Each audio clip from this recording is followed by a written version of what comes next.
என்ன சொல்ற? எங்க உட்கார்ந்திருக்க? டேய் மாணிக்கம், உள்ள வாடா. என்னம்மா? டேய் வெளிய நின்னு பேசினா அசிங்கம்டா. என்ன? வாடா நீ சொல்றேன். வா. என்னங்க? எப்ப நீ வருவேன்னு தான் நானும் காத்துக்கிட்டு இருந்தேன். என்னடா உன் பொண்டாட்டி இந்த மாதிரிலாம் கூத்தடிக்கிறா? என்னம்மா சொல்றீங்க? டேய் கட்னவன் நீ இருக்கிறப்போ உனக்கு தெரியாம ஆஸ்பத்திரிக்கு போய் அவ அக்காளையும் அந்த போஸ் பையலையும் போய் பார்த்து வந்திருக்கா. அந்த போஸ் பைய உன்னை மதிக்கிறானா? உன் பொண்டாட்டி அவனை தேடி போய் பார்த்து வந்திருக்கா. அப்புறம் எப்படி அவன் உன்னை மதிப்பா? அது மட்டும் இல்லடா, என்னை ஏமாத்தி பணத்தை வாங்கி உன் தம்பி மூலமா தான் அந்த பணம் போஸ் கிட்ட போயிருக்கு. அம்மா, நம்ம வீட்ல இருந்தா இப்ப நான் வரேன். செல்வம் என்கிட்ட எல்லாத்தையும் சொன்னான். அவன் தான் அவங்க கிட்ட எல்லாத்தையும் மறைச்சிருக்கான். பாரு, எனக்கு புள்ளேனவன் இந்த லட்சணத்துல வந்து பிறந்திருக்கான். எனக்கு வேணா வெளியில இல்லடா, வீட்டுக்குள்ளே இருக்கு.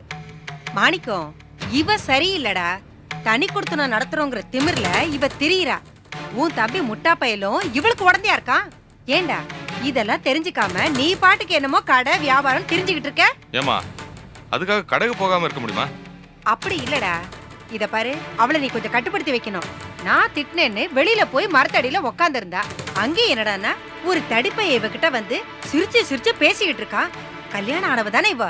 என்னடா இது கேவலம். எனக்கு ஒரே அவமானமா போயிடுச்சு. என்ன பார்த்ததும் இவகிட்ட சிரிச்சு பேசிட்டு இருந்த அந்த பொறுக்கி பைய அவன் பாட்டு ஓடி போயிட்டான். அம்மா, என்னம்மா பேசிட்டு இருக்கீங்க? சரவை பத்தி இப்படி எல்லாம் பேசாதீங்க. அவளை பத்தி எனக்கு நல்லா தெரியும். அவ ஒழுக்கத்தை பத்தி எந்த காலத்திலயும் நான் சந்தேகப்பட முடியாது.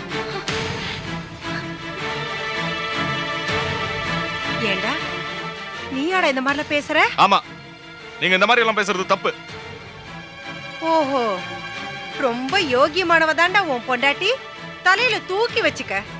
நான் வந்து எங்க போனடின்னு கேக்குற, வெளியில எங்கேயுமே போகலன்னு சாதிக்கிறா. ஆஸ்பத்திரிக்கு போனது, அவ அக்கா புருஷனுக்கு பணம் கொடுத்தது எல்லாத்தையும் மறைச்சிட்டா. என்னமோ அரிச்சந்திர தங்கச்சி மாதிரி அவளை தலையில தூக்கி வச்சுட்டு ஆடுற நீ. அம்மா, செல்வன் தான் எல்லாத்தையும் உங்ககிட்ட மறைச்சிருக்கான்.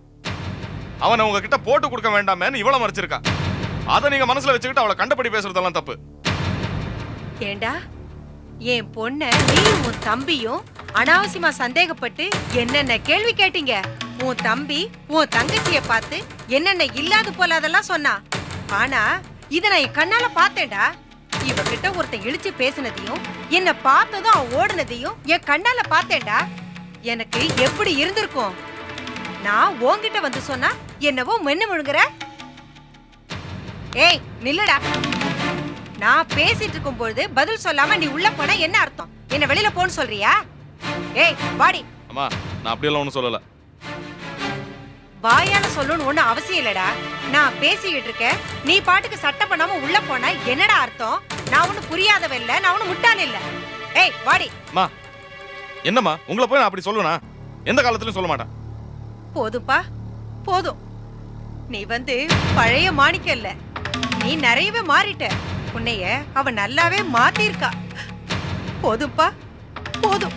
உன்னை பெத்து கஷ்டப்பட்டு வளர்த்ததுக்கு நீ குடுக்குற கூலி போதும்பா, போதும். தயவு செய்து நான் சொல்றது கேளுங்க. ஏய், நான் சொல்றது நீ காதுல வாங்கிக்க மாட்ட, நீ சொல்றது நான் காதுல வாங்கிக்கணுமா? ஏய், ஏண்டி மரமாட்ட நிக்கிற? வாடி. இந்த பொண்டாடி தாசன் கிட்ட எது பேசினாலும் நடக்காது. வாடி. மா, மா, நான் சொல்றது கேளுங்கம்மா. மா, மா, நீயாவது அம்மா கிட்ட சொல்லு. மா, மா, நில்லுங்கம்மா. மா, அம்மா.